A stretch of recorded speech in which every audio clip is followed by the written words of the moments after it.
right, Outlaw Radio Live fans. We are live on the air in full effect with none other than URG7, the DigiGod. How you doing tonight? Oh man, everything is good, man. Compton is definitely in the house. Happy to be here on Outlaw Radio, man. I appreciate the love, man. What's up? What it do? Hey man, I gotta say one thing though. Compton right here, right now, is taking over Outlaw Radio Live, everyone. And I gotta say, Erg, before we get in the interview, thank you so much for those radio drops. They really actually spiced up my show and actually made my show feel original. So I want to say thank you for those radio drops. Hey man, you know what? Anything you need, anytime. You know what I'm saying? The love I've gotten from Outlaw Radio, you know what I'm saying? Y'all can hit me up for anything y'all need, anytime. And all the listeners out there, make sure you stay tuned in to Outlaw Radio for the latest interviews and the hottest music. You know what I'm saying? Don't touch that dial. Keep it locked right here. You already know. And guys, you guys hear that a lot because I play that same saying that he says. But I know you're a busy guy, Erg, so I'm going to get right into this interview. What made you decide to get into the music industry? I've always had a love for music, man. As a child, even as a child, you know, from like probably like I don't know, 5 years old, about the earliest I can remember, singing in like the church choir and the glee club at school, and then music just kind of stuck with me through my family. You know, they be playing, you know, Aretha Franklin and James Brown and Bobby Blue Bland and Fats Dominoes. You know, be playing that stuff at the family gatherings, and all throughout school. You know, school in my life, I always sang in the choir and stuff like that. And by the time I got to high school, junior high actually, you know what I mean, I was already rapping because I started in elementary, just kind of like mimicking, you know, Rappers Delight or whatever was out then. And by the time I was in junior high, I was kind of writing poetry and poems. And by the time I was in high school, I was writing my own lyrics. So, you know, it's just been a natural path for me, man. Music has always been a big part of my life, whether I've been singing in church or whether I've been, you know, singing in school or singing with one of those big choirs. You know, I remember the schools taking us out and we sang in the malls. You know what I mean? I used to think it was humiliating, you know what I mean, standing there in a robe, you know what I'm saying, Christmas season, singing in the malls. But I really enjoyed singing, so, you know, then I love to be there. And I think music needs to get stronger in the schools, man. Get the kids, you know, some more opportunities. You know, the sports are there, but music always sparks creativity in the youth. Gives them the opportunity to kind of go anywhere. I agree with that 110%. Honestly, when I was in school, we had music class, but they didn't teach you the fundamentals, right? They handed you a guitar and said, have fun. And you're like, what do I do? Right. They need to teach you music. Yeah, that's crazy because, like, I went to Centennial High in Compton, and, like, the music class when I was there, which like the chorus, we were right next to the band, which was run by Mr. Roberts at the time, and my teacher was Miss Kimball. But anyway, yeah, you know, the band was there. Like I said, they all had instruments, you know, horns and drums and trombones, trumpets, violins, and we was right next door in another building attached to the same building, but we were just using our voices. So I was always, you know, tenor, baritone, stuff like that. And yeah, man, you know, music is it's always been a big intricate part of my life. It's always been around me, and I've always been involved in it. So it's just been a natural transition into becoming an artist and making records. And I also have to ask this, man. You are an affiliate with Fathers in Hip Hop. Could you tell us a bit more about that, and how did that affiliation come to be? Man, Fathers in Hip Hop, man, you know, a blessing, man, for my man Justified Smith up in the high desert, Victorville. You know, it's his baby, spawned by him, you know, and it's basically just a conglomerate of recording artists that happen to be fathers as well, you know what I mean? And fatherhood is a big part of what's been missing in the community and society and music. A lot of these artists grow up with no fathers. You know what I mean? I didn't grow up with a father in the home. I grew up with like a single mom. You know, I had a couple of stepdads, but that didn't really stick. But yeah, a lot of these cats grow up fatherless. You know, they're in jail, they ran off, whatever the case. So Fathers in Hip Hop is kind of bringing it back to the foundation of, you know, fatherhood is very important. Period, all the way across the board. Whether you know, with their mom or not, whether it's just, you know, a visitation thing, just being a presence in your child's life is super important. And if more, you know, fathers, you know, took advantage of that opportunity to be a dad and to be there for the kids, you know, the world would be a better place, man. This whole generation, this whole thing is getting ready to be theirs. It's their world. We on our way out.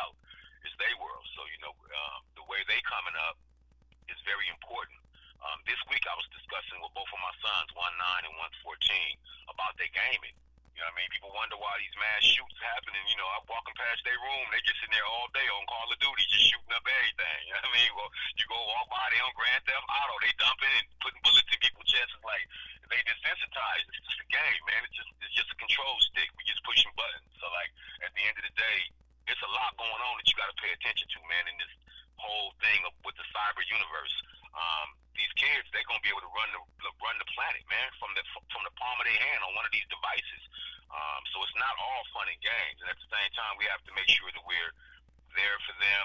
We're making sure that they get everything they need. Yeah, it's cool that you got an Xbox and you can do a little gaming, but what's happening with the homework? What's up with that reading? What's happening with that math? Other things that you're gonna need. Definitely gonna need those computer skills in this new world we live in. Everything's touchscreen from your bank to where you go to order your food. So you're definitely going to need your computer skills up. So that's where they have an advantage over us, because we used to play outside in the dirt with like marbles and rocks and sticks, playing swords and building forts. And, you know, they're playing Fortnite and literally building universes with these computers online. So they are the future, you know what I'm saying, the next generation. So everything that we do is for them, man. Fathers in Hip Hop was a big conglomerate of a bunch of gentlemen who all do music together, who happen to be artists but also fathers, and they just pushing fatherhood. So shout out to Justified Smith. He gave out a lot of Fathers in Hip Hop awards. Rest in peace, Badass. I was there when his dad received an award.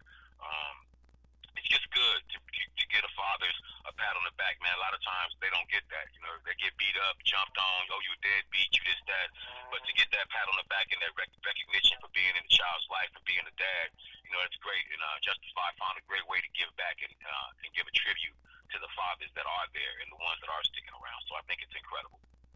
Oh, most definitely. And when you brought up Badass, that's actually next on my question list. So back in March of last year, you did an event called West Coast Spring Break Party, along with other artists such as Badass from the LBC crew. What was it like working with Badass, and what was he like as a person? Man, my relationship, you know what I mean, with Badass was like, it was incredible, man. He was to be who he was, and to have his name and his status, he was super humble. You would never catch him on no Hollywood, I'm badass, superstar type shit. Like, that didn't mean nothing to him.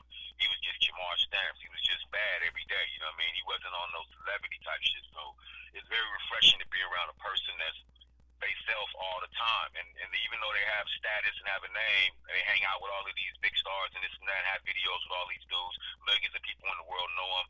They're the most humble person on earth, you know what I mean? Me and Bad was been in the studio laughing to tears, you know, about jokes and joking and recording. I recorded one of the last things I recorded with him was something he did for Snoop, a record Snoop did for his new album that was gonna come out, and I just remember spending a lot of time with him, bumping him in the clubs a few times. We had shows, and every time we saw each other, man, he gave me a lot of love. We always took pictures. We always had, you know, even in passing, we took the time to give each other a pound and a hug. You know what I'm saying? Quick chat here and there, take a quick flick, and keep it moving, because you know everybody's so busy out here. But working with him and being with him was amazing. And sometimes you don't know what you got, you know, when you up against it, man. It's hard to see the sun because it's so bright. We put on shades, we pull down visors, we put on different things and cover our eyes, hats with lids. The sun is very bright. It's hard to look into a star. It's so bright. So sometimes when you up against it, you really can't tell, because you're right up against it. And when you back away from it, or it's not there anymore, you know what it was, and you can relate more to the greatness of it. But yeah, Bad, man, I'm getting even emotional just talking about him. He was a hell of a dude, man.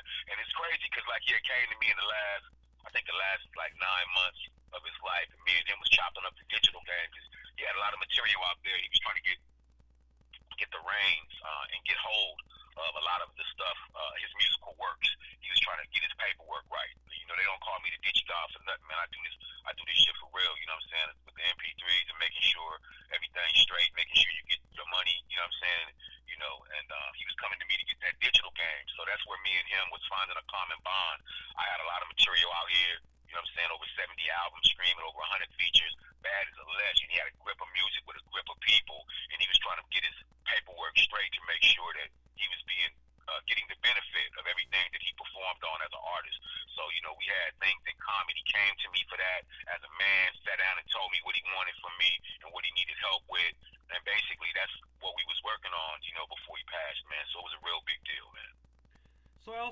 ask, you are a member of Wise Guys Global. I have to ask, how did that formation between you and Tristan come to be? Man, Lope the Smoke is a cool ass dude, man. Shout out to the Bay, shout out to WGG, the whole global family.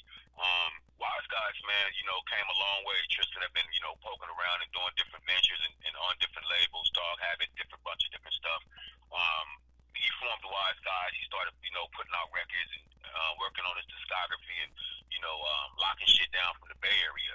And I work with a bunch of entertainment companies out here on the West Coast, man. Whoever's really doing it, that need resources and promo, they can come to me and I can give them resources, direction, turn them on to things that they may not have that will help them with the direction that they're trying to go in. So basically, Rockbox, shout out to Rockbox, Ryan Rock Entertainment. He had got at me, man, and I had been helping his company, and me and his company have been working together. My company's Nearsighted. His company's Ryan Rock Entertainment. So I've been working with Michael Netherly, which is Rockbox. We have been working together a little bit. He came and said, hey, man, look, I think I want to, merge my label on a few ventures with another company. I'd like you to do some research on that company, see what's up with it. I'm getting a good vibe from it. I did what he asked. I did the research. I checked it out. Everything seemed cool. I met up with him on, we did a few conference calls, a few video calls, and everything was 100, man. He's a good dude. He's running an independent company, and he's giving a bunch of indie artists the opportunity to have a voice in a society where, a lot of the major companies, everything's clicked up. If you're not a part of that clique and you're not in that, it's hard to get in for a lot of artists. So what he's doing from an independent standpoint from the Bay is giving a lot of artists opportunity to have their voice heard. And the reason it's really big is because it's Wise Guys Global. So we got artists in Sweden. I'm doing records. I mean, I got records all over the world with a lot of artists, but to dial into this one company, and you got artists in Russia, you got artists in Sweden, you got artists in Louisville, you got artists in just from all over the world and all of these different states and countries that you have the opportunity to work with because they all Wise Guys. So WGG gives the indie artists a voice, man. Great packages, great direction. A lot of times artists have some of the things that they need, but they don't have everything that they need to complete the mission or, to help them on their journey headed where they're going. So when you come into a company like Wise Guys and you get that promo and you get those, he does blog packages and he freshes up products still because I still move a lot of units. Some artists, everything Bluetooth, just MP3s, man. I sell CDs, I sell boxes, cases, from here to Egypt, Israel, Russia, Mexico, Canada, the Netherlands, Great Britain, South Africa. I sell music, so I still need hard copies. Although a lot of artists aren't moving hard copies, I'm dealing with a lot of moms and pops all over the world that still have stores. They still want hard copies because their technology is not the technology that we have here. They're not set up with the infrastructure to do what we're doing via MP3 and email. So some of these countries are still rocking CDs, CD players, Walkmans, whatever. They listen to the music however they can get it as far as the infrastructure of where they are. Oh yeah, most definitely, man. You most definitely are putting in some massive work. Same with WGG, man. And also you are the owner and operator at Nearsighted Entertainment Studio. Can you tell us how that came to be and what artists are currently signed to your label?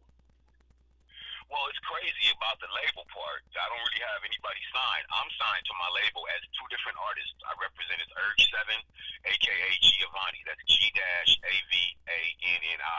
Giovanni, more of a player, type of pimp shit. That's from my days in the Macadelics. I just kind of held on to a little bit of my Macadelic vibe from being in that group back in the day with DJ Aladdin and Squeak Cadillac.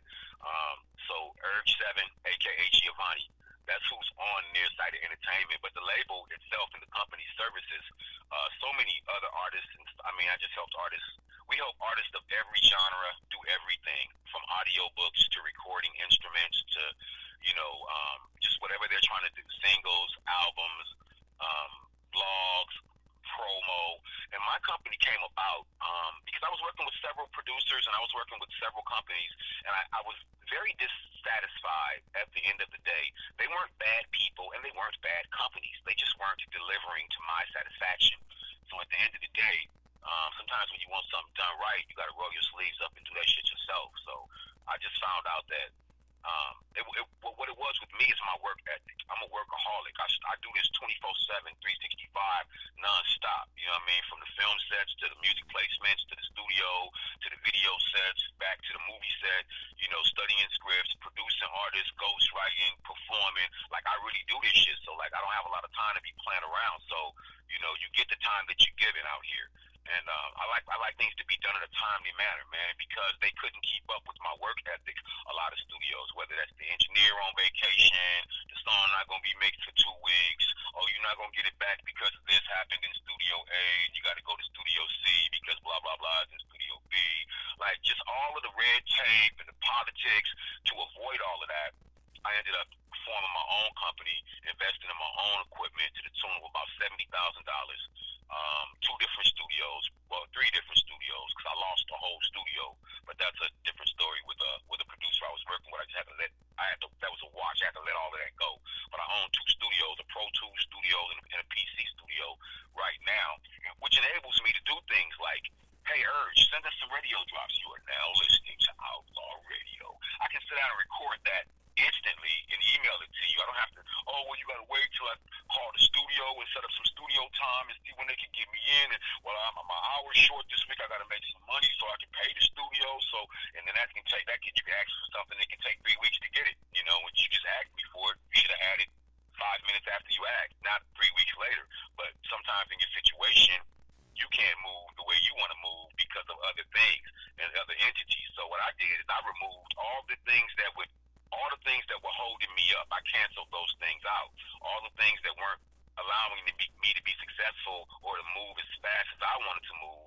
I removed those things from the equation and made things to where I have more control. So owning my own entertainment company, owning my own two studios enables me to do material at a much faster pace. I don't have to worry about anybody keeping up with my work ethic, so to speak. I can just do what I do and just let it go and keep it moving at the pace that I want to. And I never have to be held up by this or that or politics or red tape or just someone's vacation.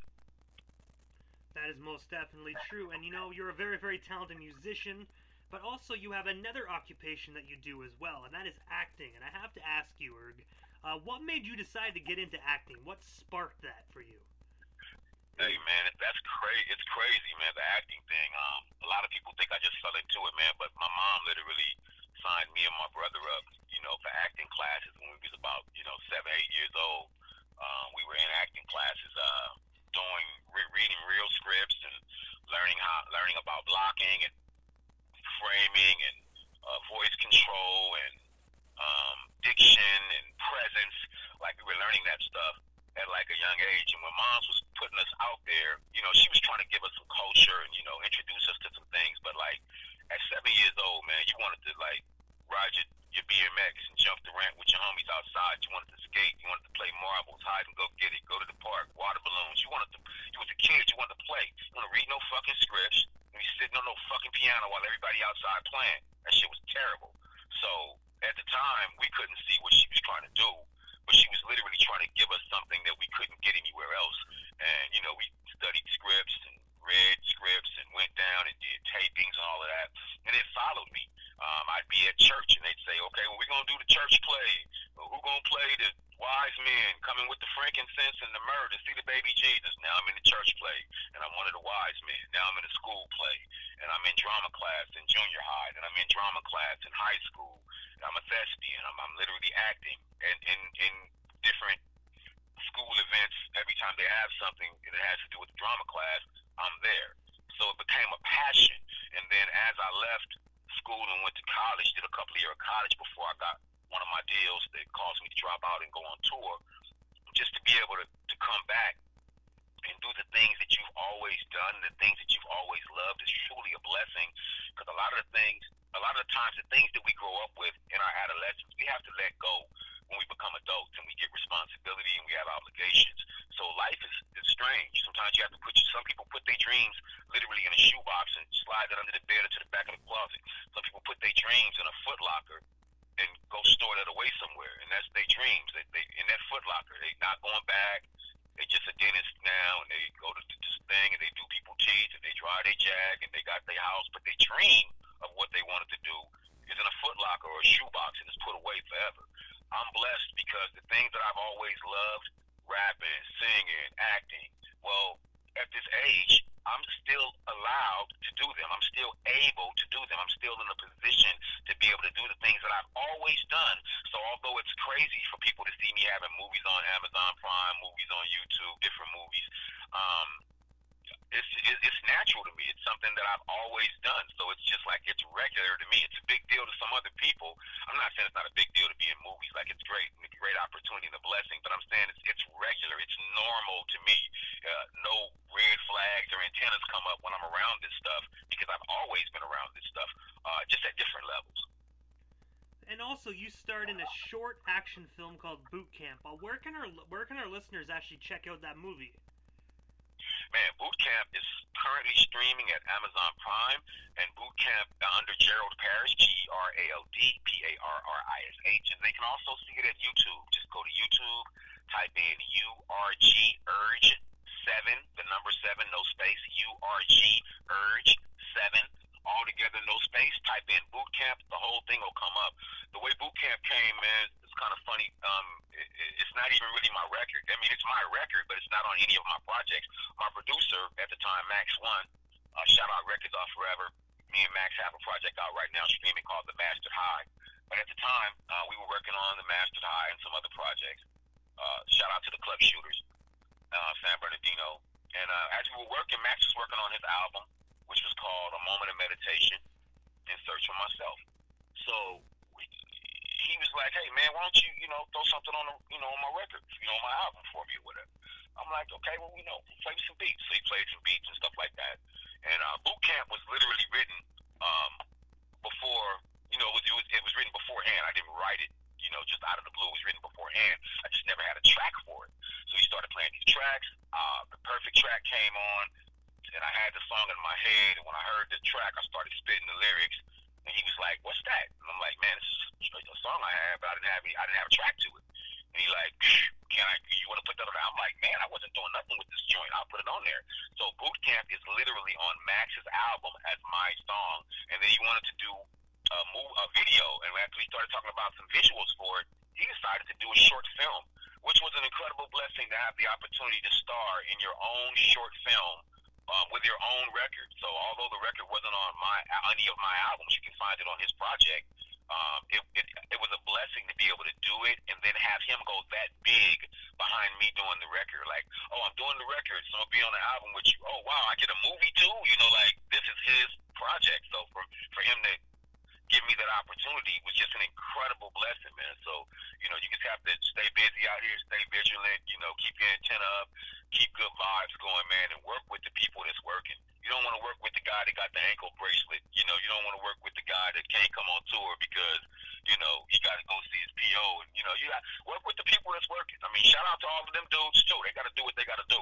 But when you out here and you're trying to keep things professional and keep things moving, you need to work with those that are working. And because this guy was right in the middle of doing his album, and I was blessed because I didn't turn down that opportunity. Hey, man, you want to shoot a song on my album? Your album? Nah, man, I'm cool. I'm working on my own stuff.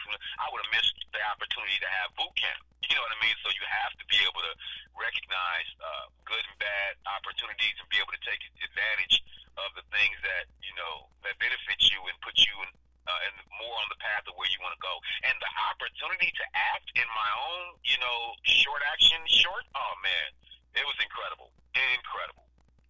So, and recently you have been working on Silent Nights episodes, which I've been seeing a lot of your posts, which looks, you actually you match up with the cartoon character, like, right down the middle, man. It's actually kind of mind-blowing. I have to ask, how did you land that project, and when will the episodes be available for the world to watch? Wow. Well, we go back to, we just finished filming about a week ago, and we start back filming in March. This thing should be to you guys by June, if I'm correct. I actually scored the role of Ethan Bennett, a.k.a. Leatherface, and had to gain an additional 25 pounds to play a big sloppy, overgrown, alcoholic police officer, ex-detective, rather. But I actually scored that role from being in another film by Alex Gearhart, if you're not familiar with him, incredible filmmaker. He's on YouTube. You can find him there under Smoking Alien Productions. He put out a fan film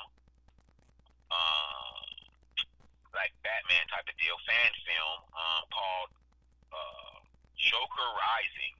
And that thing did 1 million views on YouTube and then was torn down. And just right now in January, if you go look up Joker Rising on YouTube, it's back at 1 million views. So technically that's 2 million views on YouTube, although it stands at 1 million now. From the first time they tore it down, it was 1 million when they tore it down. So I know that it's 2 million now. But I was seen in that film, not Joker Rising, I was seen in the spinoff to that, which is called The Clown Prince. So I had some scenes in The Clown Prince.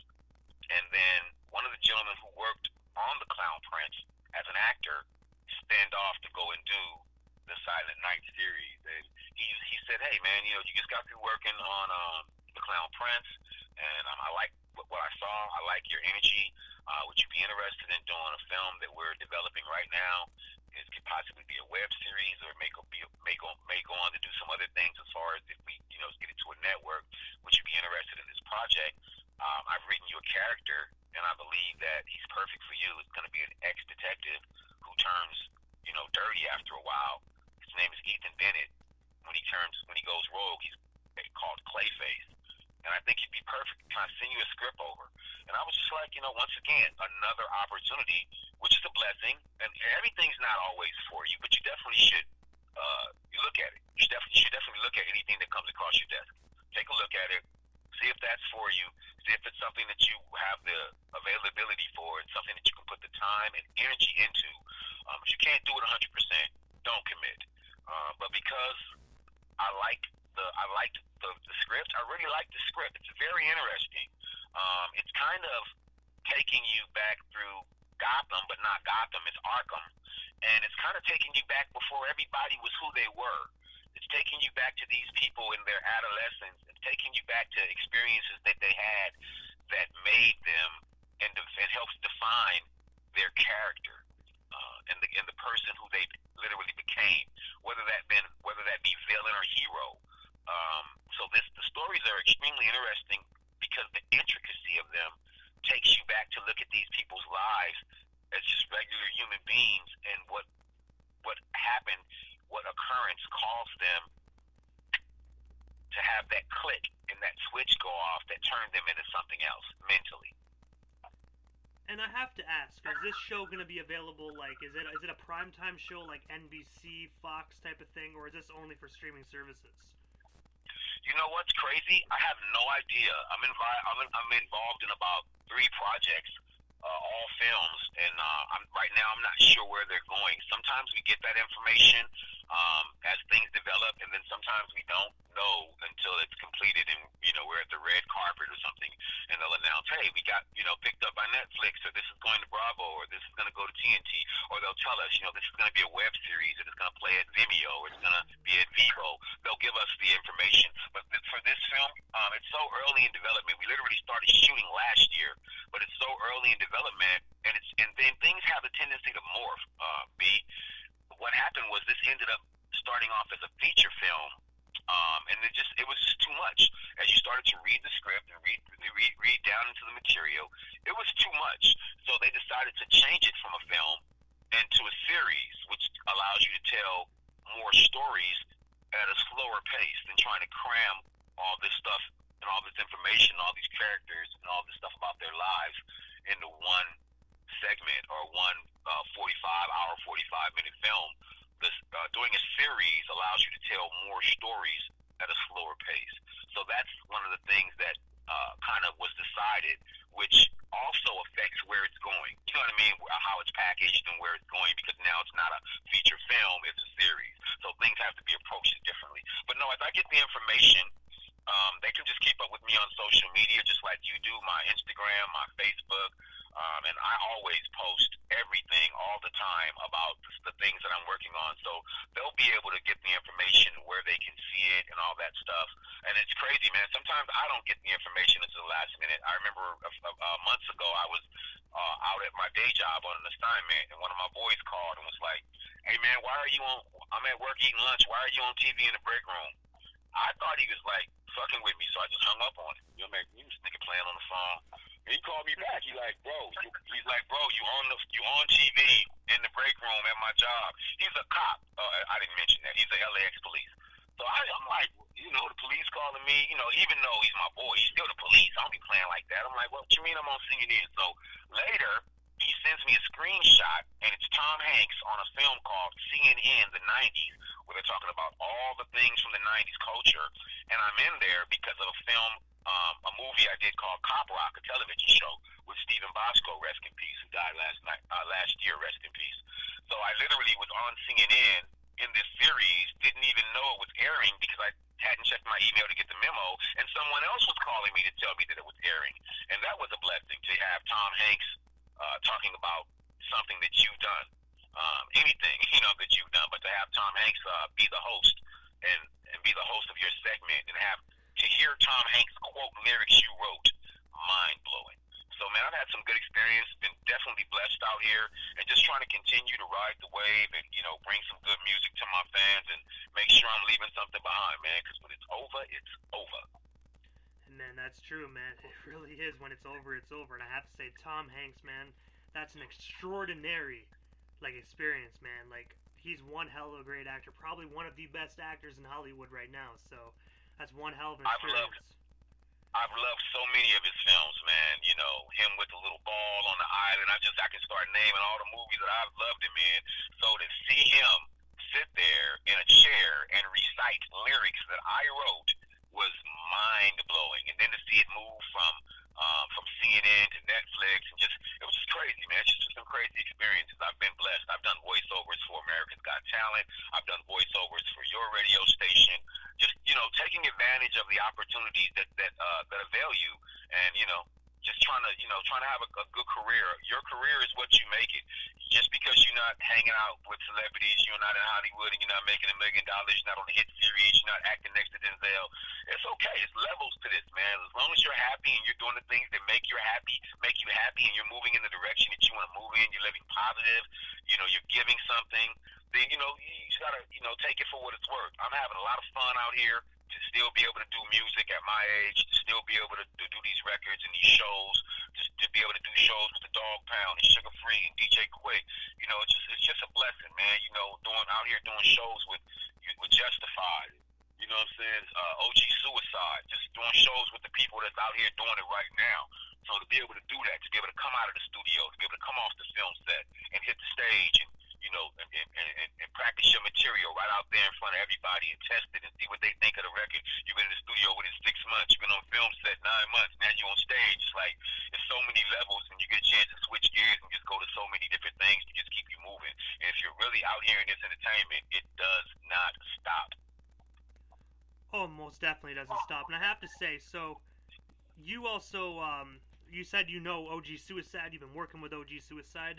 And I have to ask, we have him coming on January 17th, so really not that far away, about 6 days. I have to ask, how did you get hooked up with OG Suicide?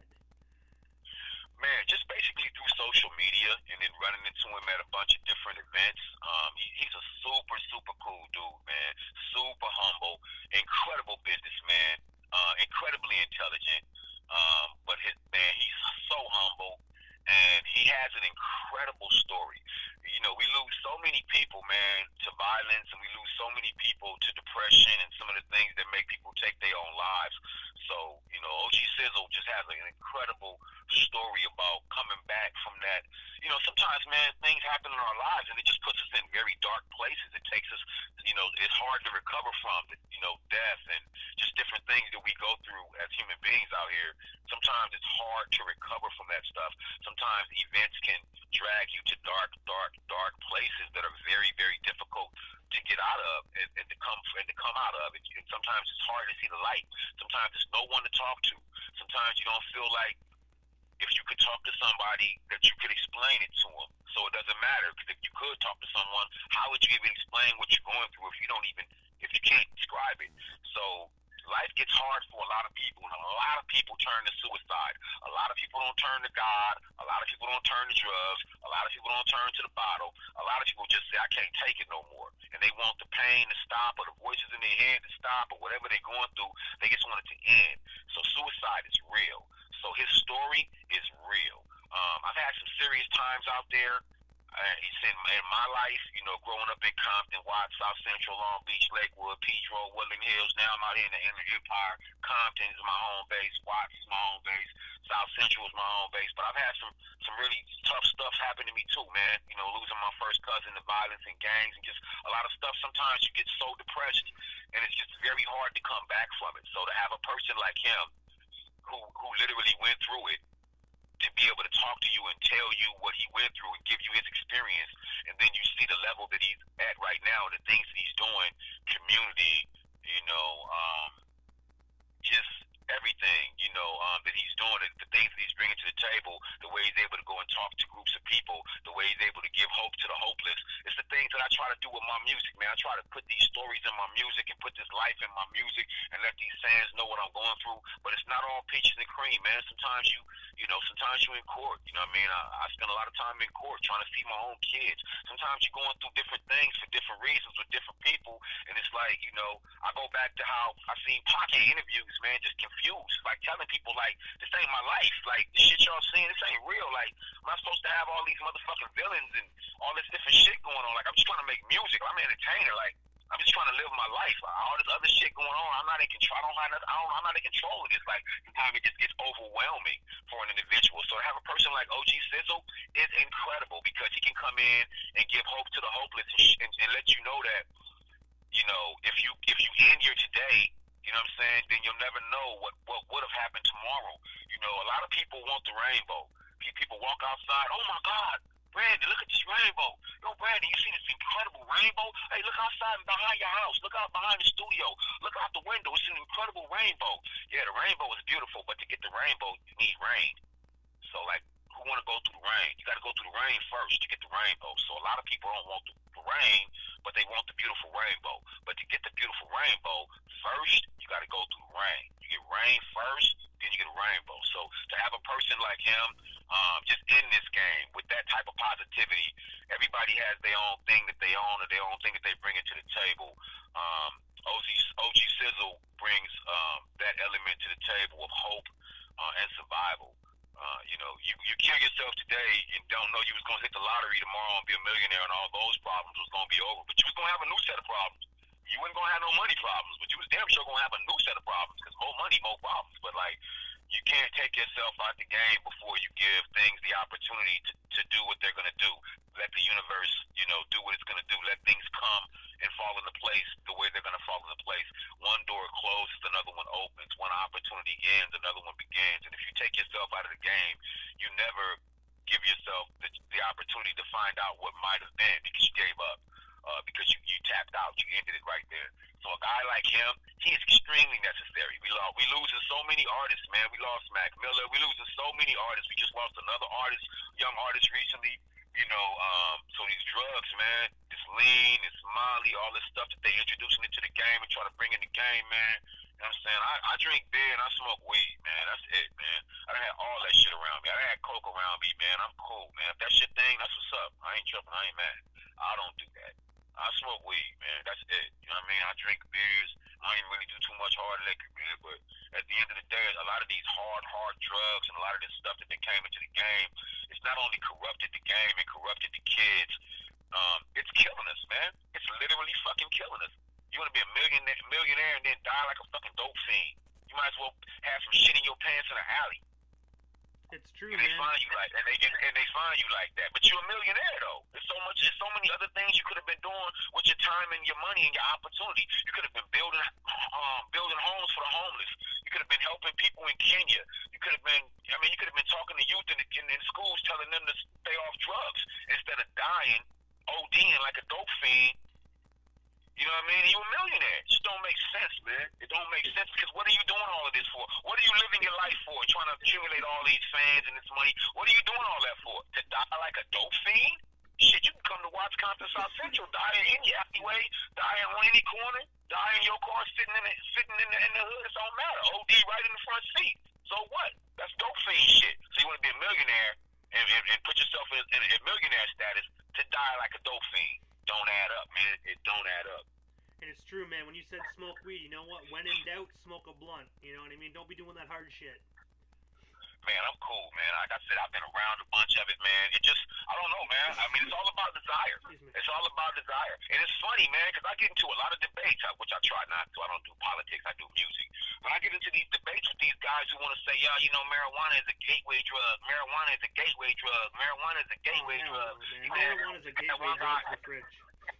Had one guy telling me marijuana make you have homosexual tendencies. I said, dog, I don't think that's nothing in the weed. Like, that might be personally to you. I don't know. I ain't never hit the blunt and then wanted to do no homosexual shit, so I don't think homosexual had nothing to do with the weed. I don't think marijuana is a gateway drug. I just think people that want to get high, they be chasing the dragon's tail. So you want that first high. If it was a crack high, you're trying to get that first high. And if you can't never get high as you was the first time you did crack because you never did crack and it was a crack high, and you chasing that dragon the whole time until you OD. So at the end of the day, I ain't never had no desire to be higher than the fuck I be getting. Shit, the shit I be smoking, I'm high enough. If it's some extra shit, I'm cool. You know what I mean? I seen Pookie hit the pipe in New Jack City, and that's all I needed to see. Plus, that shit ran all through my hood. Motherfucking crackheads stealing your battery, breaking off your antenna. You wake up in the morning, they smoking crack out your antenna. I grew up in Compton, watching South Central, and I done seen the crack epidemic. I'm cool on that crack and that coke and all that extra shit, Molly and lean and embalming fluid, all that. I'm cool, man. He rolled me a motherfucking blunt and shut the fuck up. And man, that's true, man. When you said when people were telling you that weed's a gateway drug, in my opinion, you know, weed is only a gateway drug in one way, and that's to the fridge. You know what I mean? When you get that munchies, that's there the you only go. way. A gateway straight to the damn pantry. You ain't never lied. So the thing about that is, if you out there just searching for like the ultimate high, of course you fit to do cocaine and heroin and mushrooms and lean and Molly and whatever else, because you just out there searching for the ultimate high. I smoke a blunt, and the shit I smoke is good shit, so I'm high enough. I'm in my zone. I'm not out of my mind. I'm not, you know, jumping off buildings and no shit. I'm just in the studio listening to some good music, vibing out, writing some tunes, sipping a brew. You know what I mean? Whatever, relaxing. Sometimes if one of my ailments act up, I might smoke for that. But I'm not just out here, you know, a drug addict. You know what I'm saying? I have other shit I have to do. I have real responsibilities in life. You couldn't be, you know, doing everything that I'm doing and then addicted to some shit, because the addiction would be taken all the time that you using to do all this other shit. You wouldn't have it. Because when you have to feed the addiction, a lot of times that's all that matters. It's calling and you're answering, and don't nothing else matter. You feeding that. So at the end of the day, man, that's just something I don't have time for. But thank God for artists like, you know, that's been through these different things that can bring light to these things and bring them to the table and tell these kids, man, like, you know, get off that. Don't do that. That's a dead end. That's not gonna take you nowhere. You know what I mean? Like, find something else to do with your energy and find something else to do with your time. You know what I mean? So URG7, this is the time in the interview that I give a chance for the individual that comes on the show, a chance to give shout-outs to whomever they want to give shout-outs to, and also their social media handles. That way our listeners can follow you and check you out if they're not already doing that. Yeah, man, I appreciate you, man. So you can find me everywhere digital music is sold by searching URG and the number 7, all together, no space. URG and the number 7, all together, no space. I'm at Twitter at URG7, Instagram at the DigiGod, YouTube at the URG7, LinkedIn at Gerald Parrish, Gerald Parrish, Facebook Gerald Parrish, Gerald Parrish. I'm also at SoundCloud. I'm at Vimeo. I'm on Reverb Nation. You guys can find me everywhere. Digital music is sold just by searching that. Go get me wherever you get your Aretha Franklin and your James Brown and your Aaliyah, and wherever you get your popular music, I'm gonna be there, man. Started off in the underground, this indie game that gave us the opportunity to get our music to more people in more places who really want it. You know, hip hop ain't dead. You know, don't believe that. You know, it's a lot of hip hop out here. There's a lot of artists out here working hard. The listener has now become the DJ. You got to dig for it. You got to go find it. You can't just listen to what they put on the radio on some of these stations and they're mainstream. You got to go out there and find what you're looking for. The music that you're looking for, artists with good content, they exist. You just have to look for them. So be willing to take that journey, go dig through those files and find those artists out there that are really putting good content out. It exists. So I hate to hear people, you know, come with the hip hop is dead and hip hop's hard to find. It might be hard to find, but just look for it. If you look, you'll find it. Seek and ye shall find. So if you look for it, you'll definitely find it. Hey man, I really appreciate Outlaw Radio. I shot y'all a bunch of music, so I plan to be in the mix. I'll be sending my listeners over there. You guys can find me at Spotify. You You guys can find me everywhere digital music is sold, man. So y'all go check your boy out, man. I got a bunch of new projects streaming, new music coming out this year for 420, new music coming out for the summer, brand new movies, and I'll keep you guys updated. And I'd love to come back and do the show again when I get the new single. Oh yeah, most definitely, man. Erg, you're always welcome back on Outlaw Radio Live. After all, your voice helped brand my show, so obviously you're always welcome back on Outlaw Radio Live. Yes, sir. Compton is definitely in the house, man. All the listeners out there, man, you guys have a great weekend and be safe from the DigiGod. You most definitely, man. Have yourself a wonderful night, man. God bless. For sure, man. Peace.